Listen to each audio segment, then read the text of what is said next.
Armoire makes getting dressed easy. With a clothing rental membership from Armoire, build the perfect wardrobe with brands that are high quality, unique, and recommended just for you. All you have to do is take a 5-minute style quiz and select items from your dynamic, personalized closet. The styles show up to your door in as little as 2 days. And when you're ready for new clothes, just swap them out and choose more styles. Like many of you, my personal style has evolved over the years. But if I want to try something new, sometimes it's hard to know what pieces will work for me. Rather than going to the mall for hours or spending too much money on pieces I might not like, Armoire allows me to rent high-quality designer clothes for any occasion. I can try styles I never considered before without worrying about the store's return policy, like a pair of faux leather pants for my new band. Of course, all of this sounds great, but what's even better is that it's a woman-founded business. You benefit from finding the perfect outfits, all while supporting a business that was built by women just like us. Right now, our listeners can give Armoire a try and get up to 50% off their first month. That's up to $125 off. Just visit armoire.style/murderintherain. That's armoire.style, ARMOIRE.style/murderintherain, one word, to get up to 50% off your first month and never worry about what to wear again. Try Armoire today.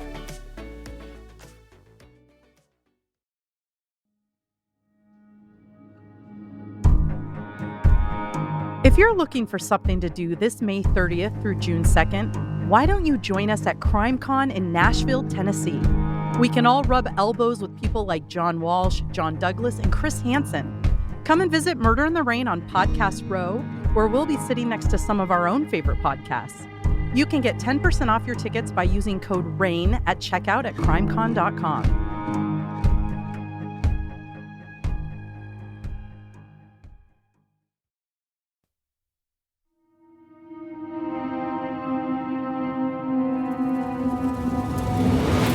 This is Murder in the Rain, where each week Emily Rowney, Alicia Holland, and Josh McCullough tell true crime stories of the Pacific Northwest.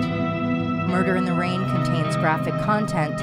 Listener discretion is advised.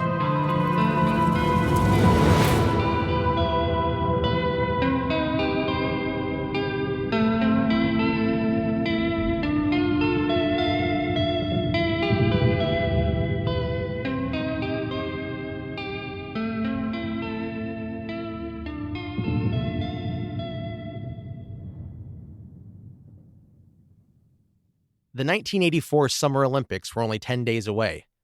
They would be declared open by Ronald Reagan, this podcast's favorite president, on July 28, 1984. The opening ceremonies featured Rocket Man William Suter and his jetpack landing inside the LA Coliseum, thousands of huge polluting balloons released into the sky, a massive drill team formation grooving to Beat It and the theme from Fame, and because this is the United States of America, cheeseburgers were involved. McDonald's partnered with the Olympics for a promotion called When the U.S. Wins, You Win. Customers would receive scratch-off cards, and when U.S. athletes began raking in medals, the cards printed with different Olympic events could be exchanged for free food items. If the U.S. won gold, it was worth a Big Mac. Silver got you regular French fries, and a bronze medal was good for a Coke. It was a great promotion that people went wild over, and it was doubly great because the campaign went so delightfully wrong for McDonald's. That's one of my favorite subsect of stories. Marketing campaigns gone wrong? Oh, yeah. They're the Or they best. just go the opposite of what they Yeah, intended. this one's pretty delicious. Oh, I'm excited. The cost estimates for the promotion were based on numbers from the 1976 Montreal Olympics, during which the U.S. earned 94 medals, with 34 of those being gold.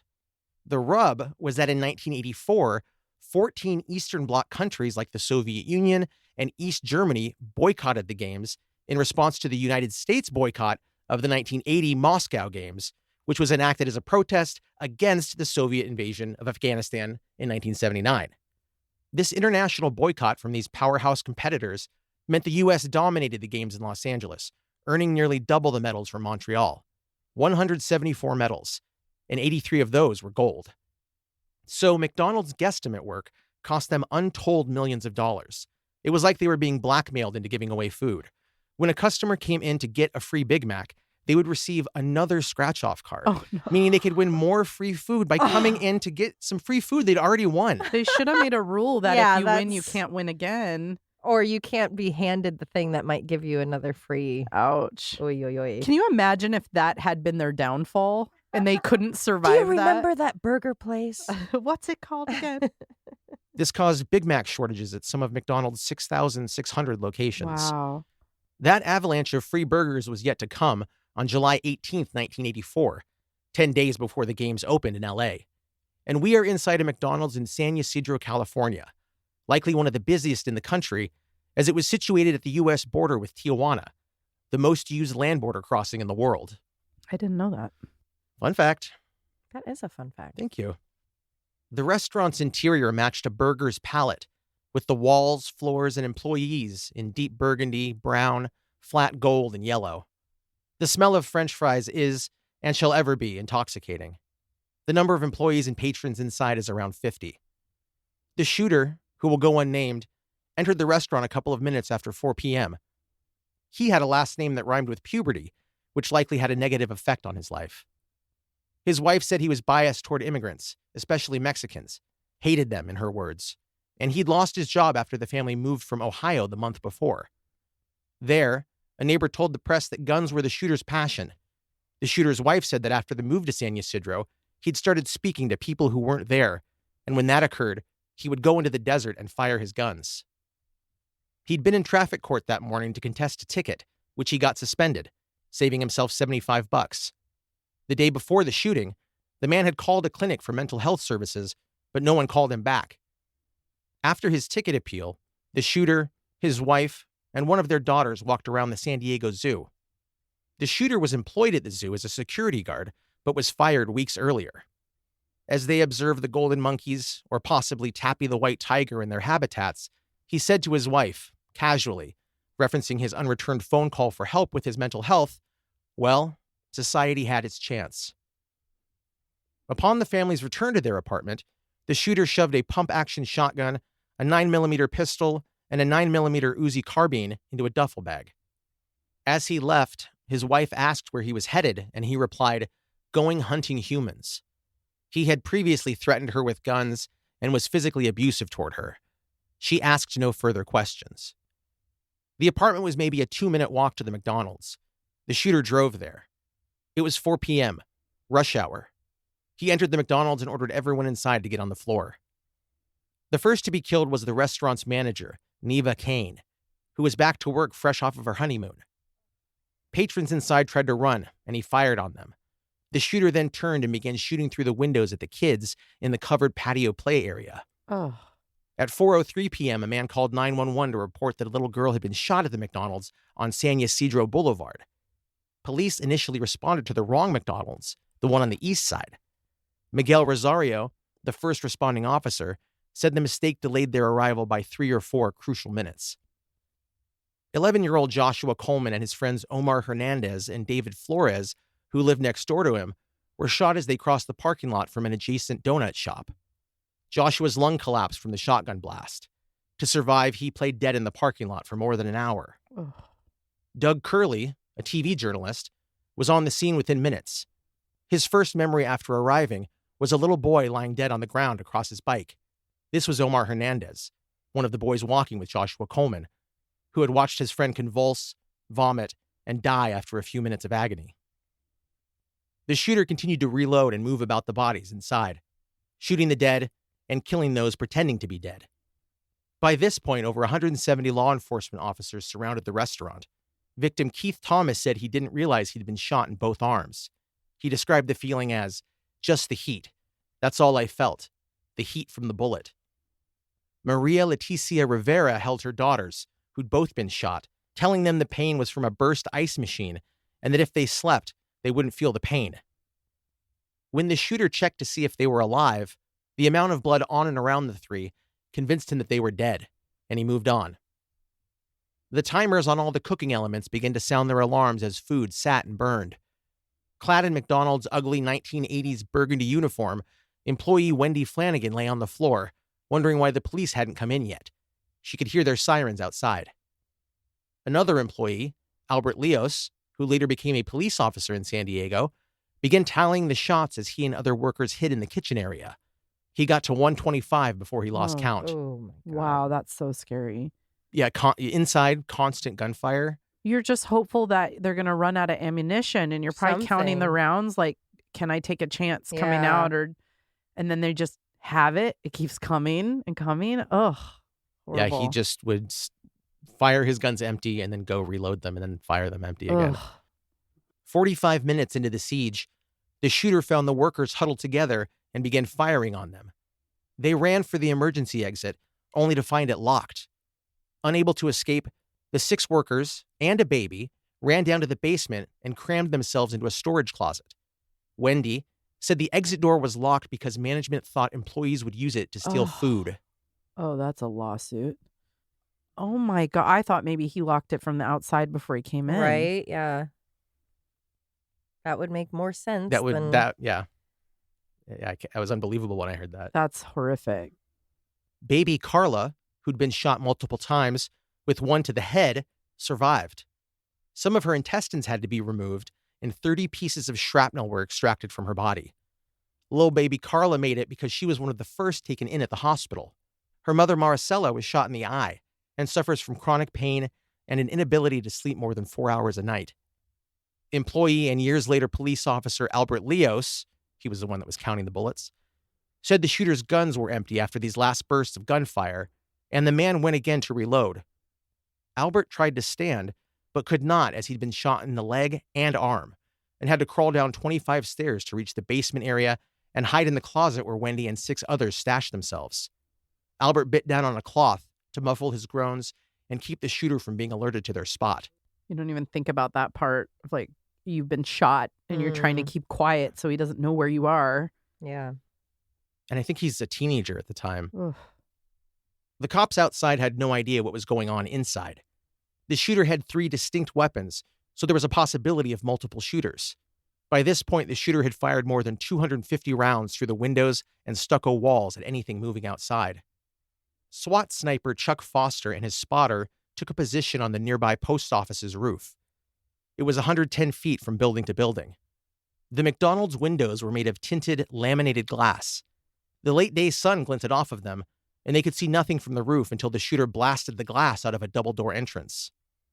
Before the SWAT team could take action, they needed authorization from the department's top brass, many of whom were away at an annual retreat.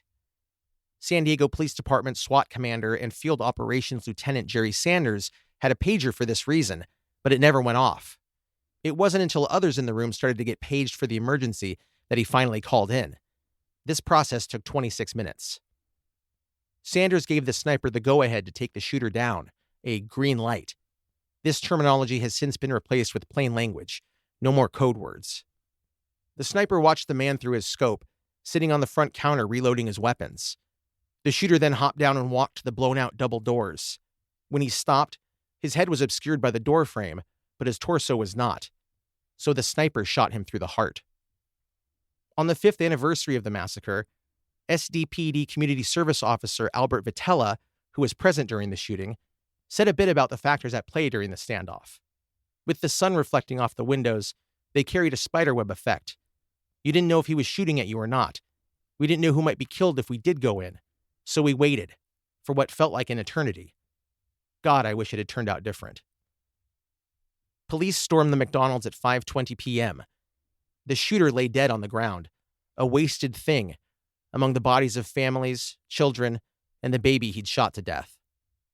40 people were killed or injured that day, people who merely stopped in for a quick, tasty meal and the chance at a winning scratch-off card when the U.S. won. As the shrapnel of trauma spread from its center, thousands more were affected.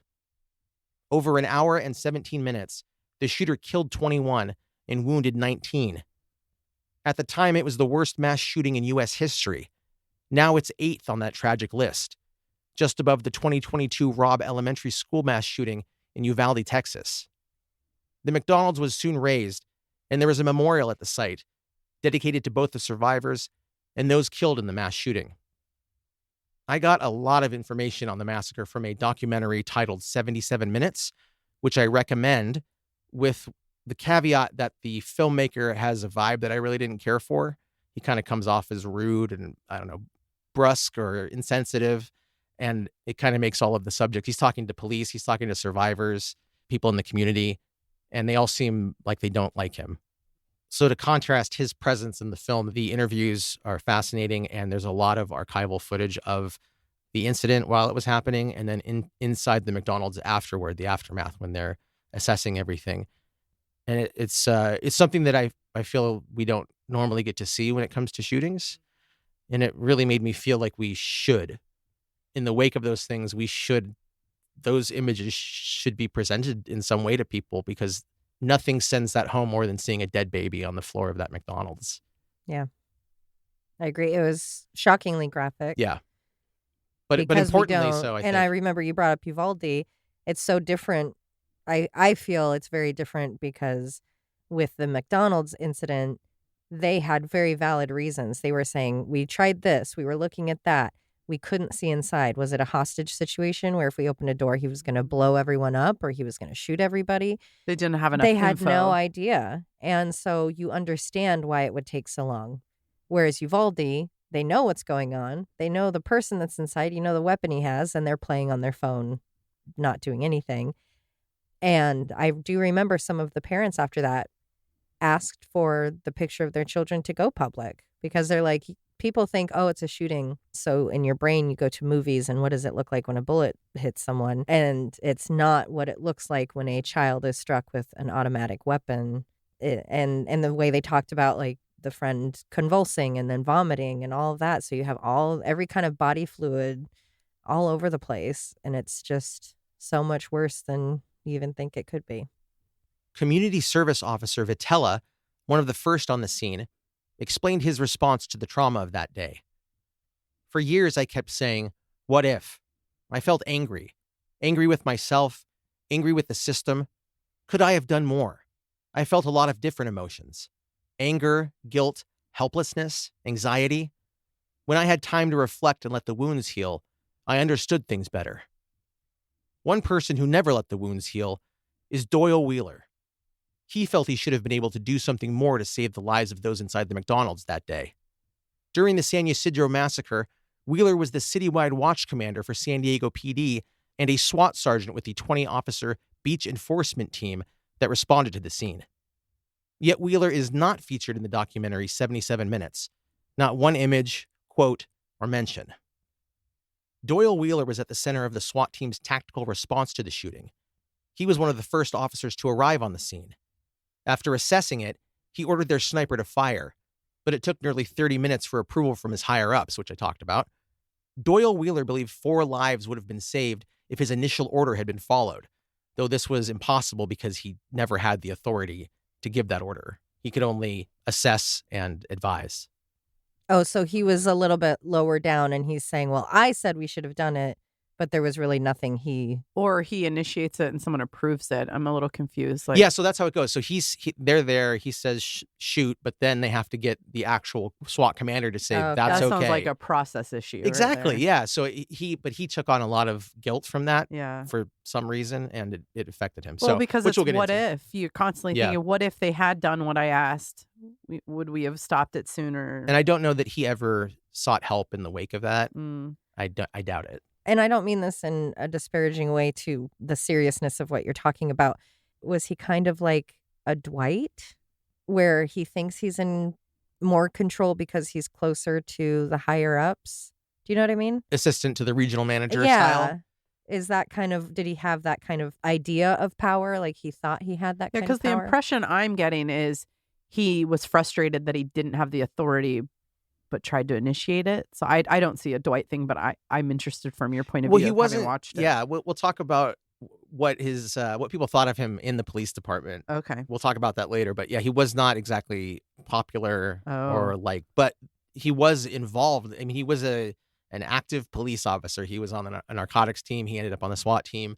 He was part of committees and stuff. So he did a lot of stuff, but I think maybe people didn't like his style. I'm not crazy about it. Well, I look forward to hearing why. Wheeler, like all present during the mass shooting, was deeply affected. The post-traumatic stress of life in combat was compounded after the massacre. He was soon medically retired from the police department. He was only 32, but Wheeler's life and career were storied before he joined the San Diego Police Department. After his military service ended, he seemed drawn to action and later addicted to it. He was drafted and served in Vietnam from April 1970 to May 1971. Initially assigned to an artillery unit of howitzers, Wheeler was soon promoted to sergeant and given command of a gun crew and recon team. He survived months of combat and received the Army Commendation Medal for valor and 2nd Oak Leaf Cluster for heroism in September 1970, as well as earning 3 Purple Hearts, a Bronze Star, and the Vietnam Cross of Gallantry. Upon his return from Vietnam, Wheeler worked as a paramedic and police officer in coastal Astoria, Oregon, before transferring to San Diego PD in 1973 or 74. In September 1977, Wheeler was placed on stress-related disability. He returned to the police department in April 1978.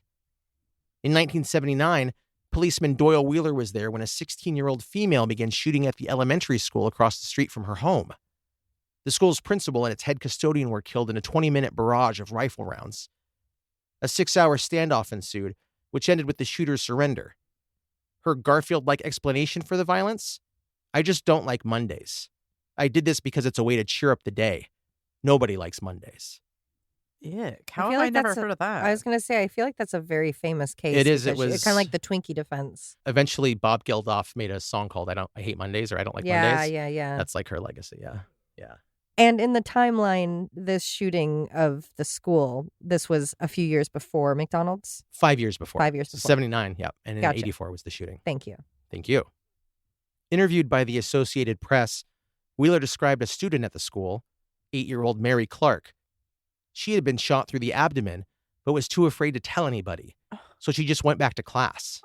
School officials noticed the injury, and she was soon rushed to the hospital and survived. Poor baby. That would hurt. Like, Oh, what? God. I don't want to be a bother, but I've been shot.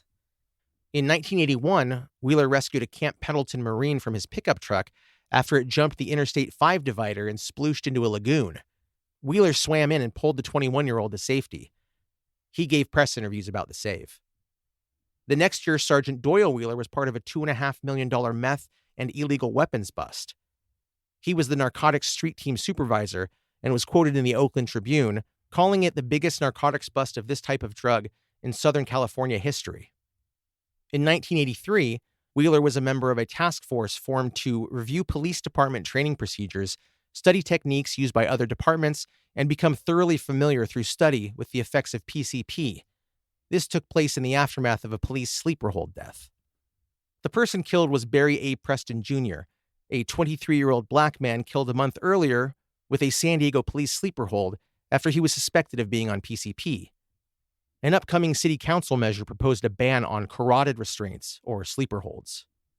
The city council measure to ban the lethal holds was hung up with a 2-2 vote, and the county supervisors, who could have done something, chose not to take any stand on the proposed legislation, and the measure died right there. SDPD finally banned the use of carotid restraints in June 2020, the early days after George Floyd's murder. The DA in the Barry Preston case later cleared police officer and former British Bobby, Christopher J. Ball, of any wrongdoing in Preston's death. In March of 1985, 8 months after his forced disability retirement, Doyle Wheeler attempted to die by suicide. This was on the day he learned a movie was going to be made about the San Ysidro massacre. Did that movie ever come to fruition? It did not, even though I did read about the shooter's wife sold the rights right away. Nice. Did I mention that she sued McDonald's? I was going to ask if anyone sued. The families did, and I don't really feel like anything came of it, but there was like a public fund that I hope was that the enacted. employees sued. Yeah, so I about was that digging into door. that. I was helping him with some research, and I found that, yes, I think the wife sued. I didn't see what the outcome was. The people inside sued, but they were suing McDonald's, and McDonald's as a company can't control what happens from a third party. True. Pretty much. I do agree with So that. the court agreed with Mhm. that, but then McDonald's did have a fund that went up to like 1.5 million, I think, and then the people got paid out of that. But But I I definitely couldn't find think- anything. I was looking specifically for that emergency Yeah, door because that's illegal. That is their problem. and I they didn't probably see settled. anything I about. would- Yeah, And back then, again, you didn't have social media. You didn't have ways to rally people to say, hold them accountable. Yeah, You I'm just had sure the they people just there. paid each employee a set amount Yeah, that would to be be my like, guess. let's forget it. The wife's claim was that the food made him commit the mass shooting. Oh my God. What? Oh, this was after the Twinkie defense, wasn't it? The one in San Francisco? Uh-huh. Yep. Yeah. What was that guy's name? Doug Jones or Something like something? that. John Smith? Yeah. The Do guy that you- killed Milk, Do right? you talk about why he chose the McDonald's? Oh, I thought I did, but it was, I think it's several fold. One, Close proximity. very close, a couple hundred yards, something like that. And probably always busy. Always busy, and he was in San Ysidro, which doesn't make sense to me because he hates Mexican people. Right. So he's moved And from he's Ohio. basically in Mexico. also, maybe Yes. that's why he chose it, because it was Yeah. going to be mainly Mexican I people. think so. Yeah. And there was always neighborhood kids playing at the play area God. because there weren't really many other. Oh, it wasn't like playgrounds. a Tijuana park. Yeah. Yeah. This okay. is just the play area connected to the McDonald's. So that's where they would go because there was nothing else like it around. Right. So just neighborhood kids who weren't even, eating there or whatever, they would. He knew would be he there. would get a lot of He would- attention. yes. There'd be a lot Yeah. of people. I imagine too that he was probably frustrated with that McDonald's because I think he went there a lot, which is part of the lawsuit that the wife had, the frivolous lawsuit. If he was there a lot and it was busy a lot, that probably frustrated him. Because I read too, I think I told you, Leash, I can't get my food because I have to wait for this Mexican to order their And- burger. people who lived just across the border would come to this McDonald's because it was the food quality was better than the one in Mm. Tijuana. Right. So it was incredibly busy. And I don't know if it's true, but I kind of imagine this promotion that I was talking about fueled McDonald's business everywhere. Yeah.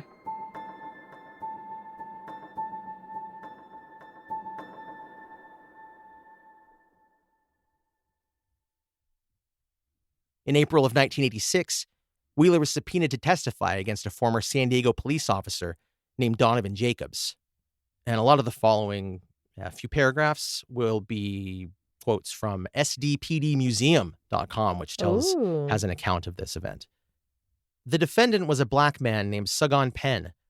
He was accused of killing Officer Thomas Riggs and wounding Officer Donovan Jacobs. The defense claimed that Jacobs had beat Penn severely with a nightstick before he grabbed Jacobs' gun and fired in self-defense. Some suspected that the incident was racially motivated. Doyle Wheeler testified against Jacobs, claiming that Jacobs was an aggressive racist who had a particular dislike of black suspects. He claimed that Jacobs had been written up for police brutality and other incidents against minorities. Jacobs denied this and claimed that Doyle was lying. However, other San Diego officers also came forward, testifying that Jacobs did exhibit racist attitudes. That's rough when they all turn on Uh-huh. What happened during this altercation and shooting was that Sagan Penn was pulled over by Officer Jacobs, and I think it was kind of a bullshit reason that the truck they were driving in, Sagan Penn, and then other people in the truck matched the description of people that were reported having a gun in a park. And so Jacobs pulls him over. He calls for backup, and Thomas Riggs responds, and he has, at the time, a civilian ride-along in the back seat with him. Oh, boy. Oh, jeez. When Riggs arrives for backup, they approach the car. Jacobs asks for Penn's license, and instead of giving him his license, he hands him his whole wallet. Jacobs hands it back. Penn won't take it out of the wallet, and he just starts walking away. I was not able to find this part of the case, but the allegation is that Jacobs and Riggs started to beat him severely, and he responded by defending himself. Now, he was a martial artist, and I think he was pretty quick, and he was able to get, even though Jacobs was on top of him trying to subdue him, Penn was able to get Jacobs' gun out of his holster and shoot him. Whoa. And then before Riggs could respond, Penn shot him in the foot, the leg, and then in the abdomen. And that the abdomen shot was what killed him because it severed the abdominal aorta. Oof. Then Penn shoots a couple of rounds into the car that has the ride-along in it. Oh, my God. She survives. I don't know if she was shot. Then he steals Officer Riggs' gun. Then he gets in Donovan Jacobs' patrol car, backs it up, running over Jacobs, and then takes off. Jacobs survives. Penn then goes home, and then with his grandfather, about an hour later, he went to the police station and surrendered. So then Doyle Wheeler was there, and he had a lot to say about Jacobs being racist and all of these things. And there's an Unsolved Mysteries segment about this case that's hard to find, but it's good to see Donovan Jacobs. You can see an interview with him and kind of see how he handles himself. At the time all of this took place, Sagan Penn was on the list to take the police officer examination Of course. to join the SDPD. And after 2 trials, Sagan Penn was found not guilty and was released. That's amazing. So there must have been enough proof that he was acting in self-defense, I believe so. because the thought of a person of color shooting at cops and running them over and then getting acquitted of that is shocking. Yeah, I imagine the character testimony against Jacobs was Really pretty helped damning. that, Yeah. You can only have so many coworkers come in and be like, yeah, he Mhm. says some racist stuff. And to have a record where it's been written up. Mm-hmm. Doyle Wheeler and his family, a wife, young son, and young daughter, then moved to Suncrest, Washington, north of Spokane, in June 1986, and things were quiet for some time. Then, on April 19th, 1988, and this is from the Unsolved Mysteries fandom wiki, at least 3 unidentified men broke into his home. One of the men pulled a gun on him as he was working on the refrigerator in his kitchen. A second man put a rope around his neck. They then forced him into one of his bedrooms. While this was happening, Doyle heard the third man upstairs ransacking the house. The assailants told Doyle that he was going to write a suicide note. When he refused, they physically assaulted him. They punched him, kicked him, and burned him with cigarettes. However, when they threatened to kill his children, he agreed to write the note. It read, "To the San Diego police, I lied at the trial about Donovan Jacobs and the police department. I'm sorry. I make this statement of my own free will." After Doyle finished writing the note, he was taken to the basement. The assailants tied his hands and feet together. The dark-haired man went upstairs, presumably to talk to the third man. He then returned and made a phone call from the phone in the basement. After that, the man returned and told Doyle that they were going to make his death look like a drug deal gone wrong. The men then placed a pillow over his head and shot him. Fortunately, he moved his head enough so that the bullet only grazed the side of his head. Once he heard the men drive away, he struggled to make his way to the laundry room. Once inside, he was able to pull the phone off the table with his foot. He then used his tongue to dial 911. Oh, A few minutes later, paramedics arrived and he was taken to the hospital. And that mystery laundry room phone call? It was placed to the San Diego Police Department, and the caller asked for Donovan Jacobs. Doyle said he may have recognized one of his assailants as an informant for the SDPD narcotics unit. He claimed the trio said he was being punished for his testimony against the alleged, definitely racist ex-officer Donovan Jacobs, who'd been medically retired after the shooting with Sagan Penn. Composite sketches of Wheeler's alleged attackers were released a month after the incident, and they are hilarious. If you've watched It's Always Sunny in Philadelphia, the sketches of these creatures look like members of the McPoyle family, with their greasy, sallow skin and awful facial hair. They look like the result of someone trying to describe 2 suspicious, shifty criminal types. The response from law enforcement to Wheeler's attack was one of extreme skepticism. SD Police Chief Bill Colander said about the home invasion and Wheeler's accusations, "That's ridiculous. He's ridiculous. He's got a lot of problems. I think the investigation will show this is a contrived deal." The assistant police chief called Wheeler a fellow who is really disturbed. Donovan Jacobs responded when asked, "It has no connection to me, and I find it very amusing."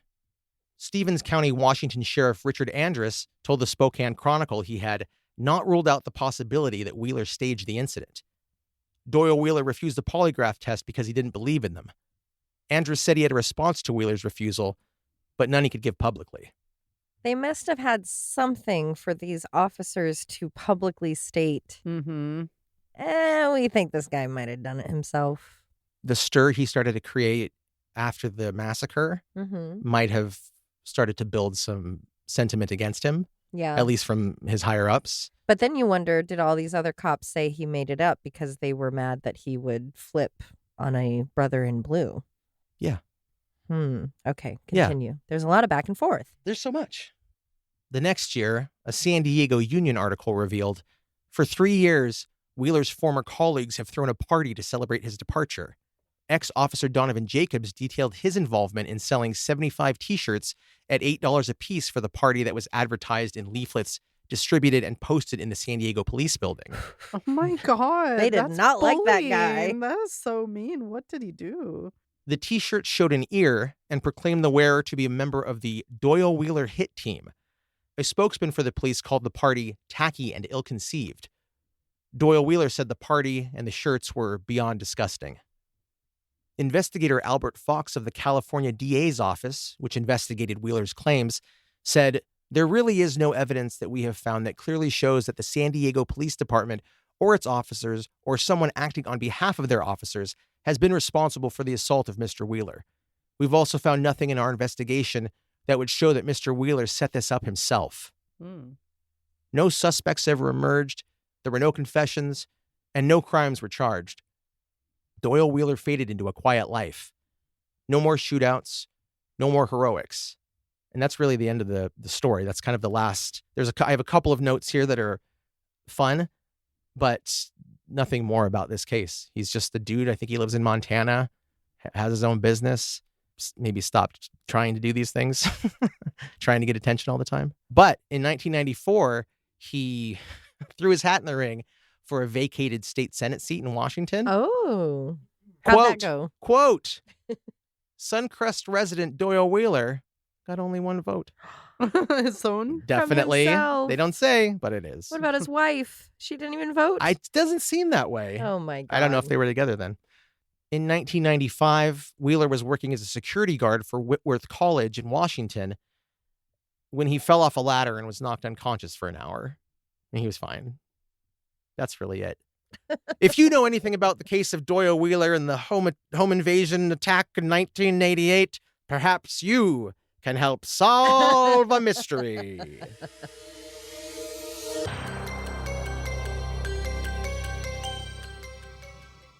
Wow. And then the final note is that the segment on Doyle Wheeler just isn't available as part of any official Unsolved Mysteries collection. It's on YouTube in various forms, but it's because Donovan Jacobs sued the production company for defamation because Really? the whole thing is just about how Donovan Jacobs is racist, which is, I mean, it's backed up. I found a ton of articles Which was about proven it. in court. Yeah, exactly. Oh, my God. But he became, after he was retired from the police department because of all of the medical things, he became an attorney. Wonderful. So hopefully we won't hear from him. First of all, that case makes me think of Soon Cindy, the gal in Canada who was being stalked and or harming herself, which was never solved. It's like a minor version of that. Where it's completely impossible to... Or you have just as much evidence for both arguments to say, well, what about this and this? Exactly. It's countered by that and those. What's strange is, let's think, okay, it was these guys in San Diego who hated him, or he cost me my career for outing me as a racist, or he flipped on us, whatever reasoning. I'm going to send these two guys to his house to do this to him for what means? They didn't kill him. And 3 years later. Yeah. 2 Yeah, the years, dust whatever. has Yeah. settled. Mhm. So Yeah, if it was Jacobs, he's already paid about as much as he can for whatever his actions were. And if you hate that guy that much that you're going to hire people to do that, then do it. Then kill him and make it look like a suicide, or make it look like a home invasion or a drug deal or whatever. Not this kind of half-assed thing. And then you flip it and say, doing that, like, what was the motive then? You know, we shook him up a little.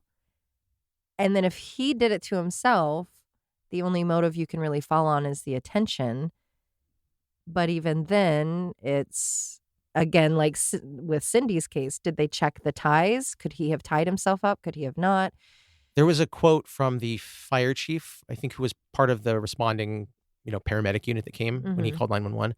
And he said there was no way he could have tied himself up with how tight they were. They were not, I don't believe, self-tightening That's unexpected. knots. Yeah.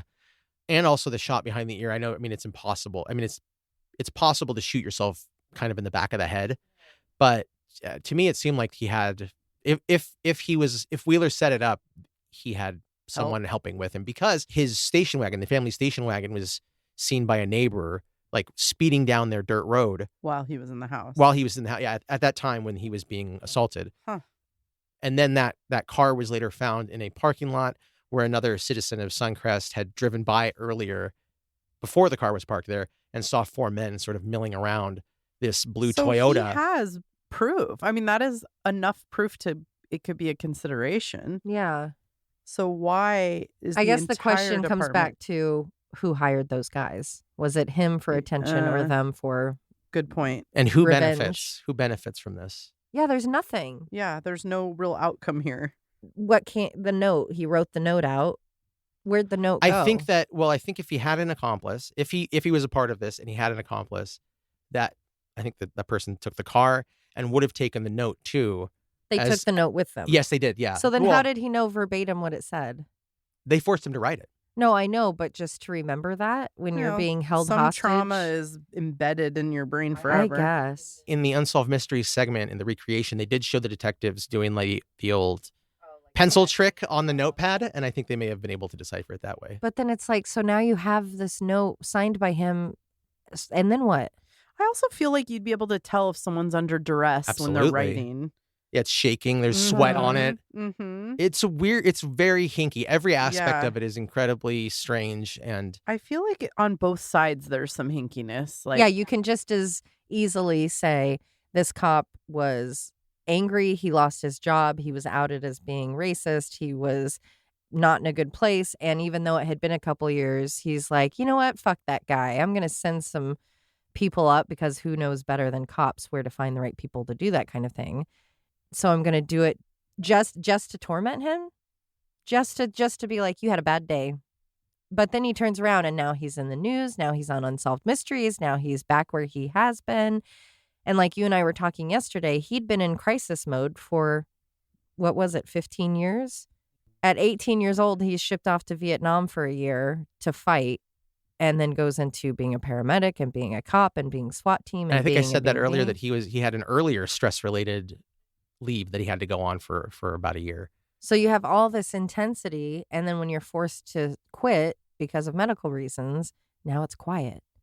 So you can just as easily say he got bored and he knew how to get attention. So he asked some friends. Yeah. Again, who knows better than a cop? Mm-hmm. But yeah, there's no benefit to either side. So it's very weird.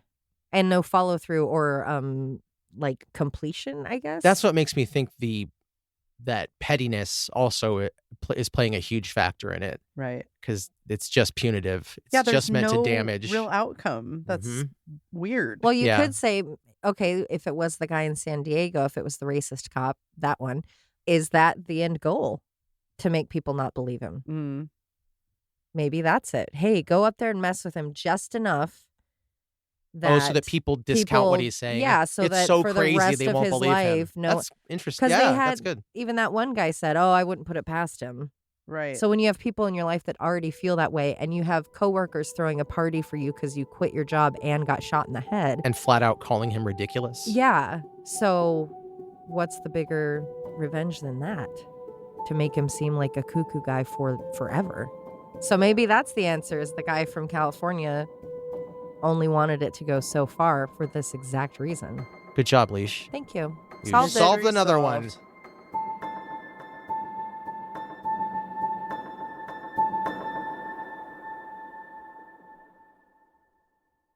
All I right. should have brought candy. Mhm. Shit. Shit. That was such a like dramatic shit. Shit. I just want to be supportive. You should have brought your damn candy. What a horrible feeling. I think you should retake that. Athlete sounded a little A little mushy. mushy. No, Instead it was of Not correcting me. criticism. I think if you listen to that back, you Yeah, wouldn't be happy with I how you probably You'd said be it. ashamed of I'm yourself. usually not. He's extra cranky on days he has to Oh, edit no. himself. Yeah, it's the worst. I'm Yeah, sorry. tomorrow's going to be a real Real bitch. fest. Shiny like a glazed donut. Oh my god. Oh my god. For reference, you can watch Rambo 3. The arrowheads that can blow up a helicopter. I remember that one. I think it might be the one where he pours gunpowder into a wound and sets it on fire. Oh, yeah. I that think he does was it in the cool. first one too, but it's a If great Do trick. it don't again. Fix it if it ain't broke. Yeah. All right. This is not about Rambo 3. He has a couch bed that weighs 600 pounds. Oh, I used to have and one. has cushions that are 1 inch thick, and that's what he sleeps on for fun because he Oh my wants gosh. to. I was had like, I don't need a I bed. had a hide a bed couch that I loved, but it was so heavy. Finally, we moved. I'm like, this is the last time I'm moving this ever. Yeah, I would be if he moves, it's staying. It's staying. Yeah. It's disgusting. Definitely. Dolphinitely. I like the Dolphinelli is just part of the vernac. The vernac. The Okay, vernac. cool guy. Get out of here. Many of whom. Wait a second. Wait a second. Hold your hearses. That's not what I thought it was. Shit, I wish we had some Lucky Charms and some candy. In Southern Californian history. Fuck. Shit. Shit. Shit. You should hear what I say when I'm talking to the graham crackers in my house. You should hear what I sound like when I'm talking to my mother graham died crackers. in the Amazon researching spiders. Oh or my she was God. pregnant or something. What is happening? I'm just seeing words that aren't there. I'm reading words that are. British cops suck too, man. Suck my bangers and chomp on my mash. Monopoly goes on. I know. I'm like, Oh, I gotta go yeah. to McDonald's. I'll take 100 hash browns, I- please. First of all, those hash browns are God's gift. So good. Put them on a They're paper so towel. good. Let them drain a little bit. I'm waiting for them to have like Put a 'em in my stuffed tofu press. version. Oh, Oh, I'm surprised they don't. Oh, an egg McMuffin Yeah. with tater Ta- tots with in hash it. browns as the bread. Hash browns as the bread. I've been wanting it for years. Ah! Oh, you saw it. She saw those Yeah, horrible yeah, yeah. photos. They look like ET with wigs on. Yeah. Which, well, ET does wear a wig in ET. Yes, a Oh, little Sunday hat. looks so cute. Little old lady Ew, dress. Not cute. Little No, ham- adorable. little ham ham head? head. A Yeah. ham head. I love Yeah. ET. Always and forever. Sausage fingers. Mm. I don't know. I feel like we've all worked with that guy. Yeah. You know? Oh, yes. I get it. Yeah. The guy you just. The guy you'd make the shirts You about. just want to shake him bodily. You want to grab him by the shoulders and shake him bodily. Say, what is your deal, man? A fellow who is really disturbed. Ooh, ah, ah, ah. No. Murder in the Rain is a Cascade Media production, written, hosted, and edited by Josh McCullough, Emily Rowney, and Alicia Holland. Feel free to email us at murderintherain@gmail.com or through our website, murderintherain.com. For as little as $1 a month, you can subscribe on Patreon to get exclusive access to ad-free and older episodes. For only $5, you can access Patreon-exclusive episodes and content. For more of us, be sure to follow on all the socials, listen to Josh and Alicia on their other show, Always Be My Sisters, and follow Emily on TikTok at @M_Murder in the Rain. And suck my balls.